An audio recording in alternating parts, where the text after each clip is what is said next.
যেই lava পিটটা cross করতে পারবে জিতে যাবে।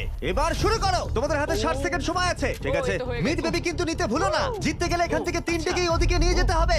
গার্ল যাও যাও যাও। ও ও ও, ঠিক আছে ঠিক আছে, আমি ধরেছি তোমায়। এবার আমাদের কোথায় যেতে হবে? এখানে ক্লাইম করতে হবে। সময় চলে যাচ্ছে, তাড়াতাড়ি করো। ও মাই গড, এটা তো অনেক উঁচু। এসো জিমি, আহ! আমরা প্রায় এসে গেছি। আমি সেকেন্ড বেবিটাও পেয়ে গেছি।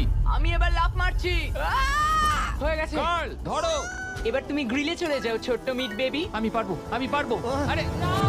না তারিক। ওর পরিবারের কি হবে? যাই হোক, চ্যান্ডলার এখনো রয়েছে, চলো। চ্যান্ডলার তুমি কি জানো যদি কেউ 31 অক্টোবরের আগে কিং অফ মিড কেনে তাহলে সে মিস্টার বিস্ট বান্ডেল পাবে? আর 15 সেকেন্ড বাকি। আর একটা মিট বেবি নিয়ে আসতে হবে। তুমি পারবে জিমি। সাহায্য করো, আর সাহায্য 10 করো। সেকেন্ড বাকি। তুমি পেরেছো। আমাদের মিড বেবি লাগবে। নাও এবার। জিমি এসো। কেন? ঠিক আছে চ্যান্ডলার তুমি নাও, আমি যেতে পারবো না। ধরো ধরো ধরেছি আমি, এই পেয়ে তো, গেছি। আমরা পেরেছি, আমি আমরা এটা মিড কি করে বেবিকে